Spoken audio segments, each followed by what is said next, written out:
माननीय अध्यक्ष जी, माननीय वित्त मंत्री जी, 24-25 के द्वितीय अनुपूरक अनुमान बजट को आपने प्रस्तुत किया है। हम मानते हैं कि प्रदेश सरकार को कर्मचारियों के भत्ते, वेतन आदि में आपको खर्चा करना होता है और उसके साथ ही कई ऐसे विकास के कार्य भी किया जाना प्रस्तावित होता है। माननीय अध्यक्ष जी, जैसे अभी भंवर साहब बहुत सारी बातें को कहे हैं, माननीय मुख्यमंत्री जी शपथ जब ले रहे थे तो ईश्वर को शपथ लेकर के उन्होंने लिया कि प्रदेश की 8.5 करोड़ 9 करोड़ जनसंख्या में से किसी के साथ कोई भेदभाव नहीं करेंगे। एक मुखिया है और मुख सो चाहिए खान पान को एक, ऐसा उनका जो है अंतरात्मा से सबके ऊपर ऐसा विचार भी आना चाहिए। लेकिन जिस तरीके से इस सदन में देखने में जो मिला, जो माननीय हमारे विधायकों ने जो व्यथित हुए, उससे निश्चित ही एक संदेश गया कि अंधा बांटे रेवड़ी चीन चीन के दे। तो ऐसे ही कहावत है माननीय अध्यक्ष जी कि किसी को 15 तो किसी को वो झांक रहे हैं, वो देख रहे हैं कि क्या हमारे तरफ भी जिस तरीके से जब समुद्र मंथन हुआ, उस मंथन में अमृत भी निकला, मेहनत सारे लोग किए और जब अमृत का कलश आया तो उसको लेकर के लोग भाग गए, वो अपने अपने लोगों को पिलाने लगे। फिर क्या करेंगे? बाकी लोग जो मेहनत किए हैं, मेहनत कर रहे हैं, वो लोग फिर यही संघर्ष का रास्ता बचता है।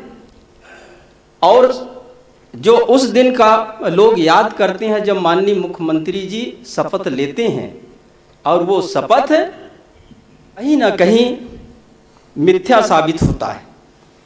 हम चाहते हैं कि ये सदन 8.5 करोड़ जनसंख्या जो मेरे प्रदेश का है, उस प्रदेश की जनसंख्या के साथ सबको बराबर मिले, एक संदेश प्रदेश में जाना चाहिए। माननीय अध्यक्ष जी, माननीय वित्त मंत्री जी ने अनुपूरक बजट को आपने पेश किया।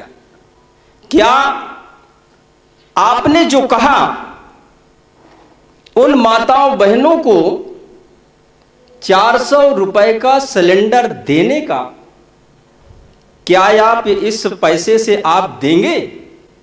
नहीं दे सकते, क्योंकि आप मिथ्या, आपको बोलने का आदत है, लोग लुभावने भाषण देने की आदत है।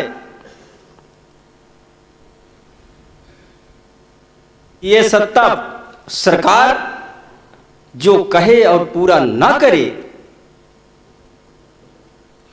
ये प्रदेश के हित में नहीं है।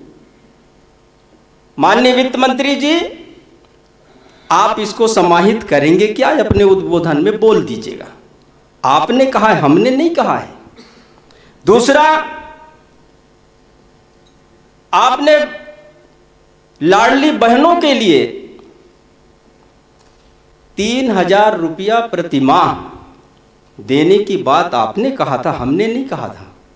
आपकी सरकार बन गई, आपके मंत्रिमंडल बन गया, आप अभी 5 करोड़ का आपके बंगलों में खर्च किया जाएगा, 50 करोड़ अभी अन्य उसमें का साज सज्जा में आप खर्च करेंगे। क्या ये राशि उन बहनों को मिलेगा कि आप मात्र यहां जो है साज सज्जा करते रहेंगे? आप इस अनुपूरक बजट में ये बताएं कि आप 3,000 रुपया उन बहनों को देंगे या नहीं। हम आपके बजट को पास करेंगे, सर्वसम्मत से करेंगे। फुंदीलाल जी, अब समाप्त करना। अरे तो अभी तो बोला ही नहीं हो तो कहाँ से समाप्त कर दूं? आगे के कार्यक्रम में भी जाना है। अभी तो मात्र शुरू कर माननीय अध्यक्ष जी। नहीं प्लीज, मेन बजट पे थोड़ी चर्चा हो रही है। इसमें अभी नहीं आया है, ये अनुपूरक में मैं कह रहा हूं कि आप शामिल करें जो आपने कहा है, अलग से मैं नहीं कह रहा हूं। माननीय अध्यक्ष जी, आपने कहा था गेहूं कट गया, गाहन शुरू हो गया है। आपने 2700 रुपया क्विंटल आपने वादा किया था किसान से। जो किसान अन्नदाता इस प्रदेश को, देश को जिलाने का काम करता है, रोटी देने का, भोजन देने का काम कर रहा है, उसके साथ आप ऐसा मिथ्या घोषणा कर रहे हैं। जो जमीन से खोद करके अन्न पैदा करने का काम करे, मिट्टी से चावल पैदा करे, गेहूं पैदा करे, और इस प्रदेश के बहुसंख्यक जो संख्या है उसको जिलाने का काम करे, उसको आप 2700 रुपया क्विंटल गेहूं का राशि नहीं देंगे। आप माननीय अध्यक्ष जी सब धान में भी इन्होंने कहा कि हम 3100 रुपया क्विंटल खरीदेंगे, क्यों नहीं आपने उनको दिया? कौन, किसने रोका है? आपकी सरकार बनी, आपने घोषणा किया है, आप देने का वादा किए हैं।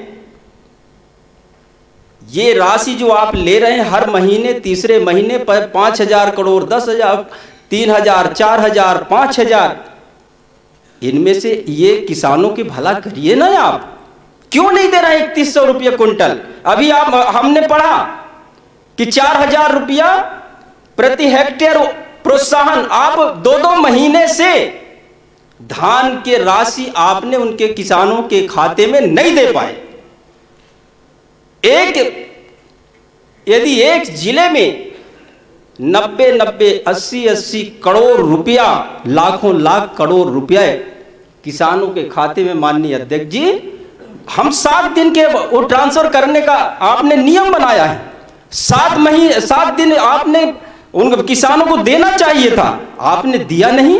2-2 महीने, अभी भी मैं अनूपपुर की बात करूं तो 23 करोड़ रुपया आज भी ट्रांसफर नहीं हुआ। इसी तरीके से प्रदेश के अन्य जिलों में भी यही स्थिति आपकी बनी हुई है। उस राशि के ब्याज को लेके 4,000 रुपया आप प्रोत्साहन उसी के छूरा, उसी के सिरे आप ब्याज के पैसा से लेकर के और 4,000 रुपया उसको प्रोत्साहन राशि आप दे रहे हैं। कुंदलाल जी कृपया समाप्त करें प्लीज। माननीय अध्यक्ष जी, अभी अभय जी जब समुद्र मंथन होगा, पहले ही मैं कहा था, तो कुछ विष भी निकला था और अमृत भी निकला था, तो कड़वा भी सुनने की प्रयास करें। सरकार में निवेदन ये, ऐसा नहीं कि हमें सब अमृत ही निकल आएगा। तो मेरा अनुरोध है, थोड़ा सा आप जैसा कहें, थोड़ा कह लूं तो 4 बातें। अभी अभय जी को भी बोलना है, आप लोगों को आगे के कार्यक्रम में भी जाना है, वित्त मंत्री जी भी बोलेंगे, अनुदान मांगे पास होना है। थोड़ा सा 1-2 मिनट और बोलूंगा, उसके बाद 1 मिनट में पूरा करो। 1 मिनट जैसी आपकी इच्छा। लेकिन माननीय अध्यक्ष जी, आप जब मुस्कुरा देते हैं तो ऐसा लगता है कि मुझे 5 मिनट मिल गया। 1 मिनट आपका सही वो असंधि से 1 मिनट आपको बताऊं मैं, हमने देखा कि फुंदीलाल जी को विधायकों का जब प्रशिक्षण हो तो फुंदीलाल जी को बुलवाना चाहिए।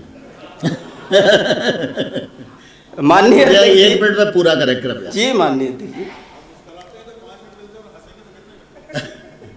माननीय अध्यक्ष जी, एक मध्य प्रदेश की हमारे जो है एक ऐसा वाहन का यदि कोई भी पहिया गड़बड़ हो जाए तो हमारी वाहन नहीं चल सकती। मध्य प्रदेश में हमारे कर्मचारी दिन रात लगे रहते हैं। ओपीएस का, ओल्ड पेंशन स्कीम का आपने हमेशा मांग किया कि हमको बुढ़ापे काल में 62 साल 63 साल नौकरी करने के बाद जब उसका सेवानिवृत्त हो जाता है और उस बुढ़ापा भी उस समय, अब बुढ़ापे में कोई सहारा नहीं, मान लीजिए लड़के बच्चे नाती कोई न सहारा दे तो एक पेंशन ही सहारा होता है, और वो सहारा को भी आपने बंद करके रखे हैं। मेरा आपके माध्यम से अनुरोध है माननीय वित्त मंत्री जी, ये ओल्ड पेंशन स्कीम को आप लागू करिए। ये सेवा दे रहे कर्मचारियों का बड़ा भला होगा। वो आने वाले जो बुढ़ापा